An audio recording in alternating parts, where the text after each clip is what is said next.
Понеже ще почас епідемії коронавірусу насильство над ženami звекшало, на трибіні у школі Светозар Miletić u Verbaše, котра організована 1. октobra u раміках проекта «Здрава žena, моцна žena», бешедоване праве о tej теми. Насилство проблем і одвічательност цалej društvenej zajednici.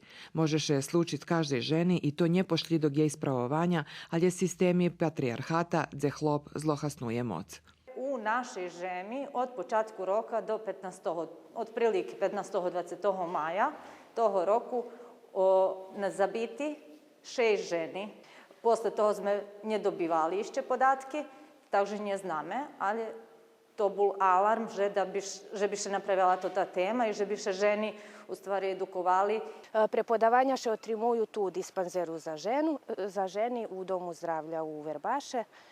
I ti štak bude, možu se informovati i prek telefona, znači bude i telefonske savjetovalište, každi drugi štvartok, znači 1., 15. i 29. oktober. Šitski zainteresovani ženi možu prispija toho oktobra na 18 hodzin do mesne zajednici u Kocure, gdje še otrima išće jedna tribina na temu nasilstvo nad ženami. Na telefon 064 846 8105 može dostać odviti na šitski postaveni pitanja u jazi zdravja, a tiše može informovac i u verbaskej zdravstvenoj ustanovi o terminoh zdravstveno-vospitnih aktivnostih za ženi, kotri budu otrimani u tim i u 2021 roku.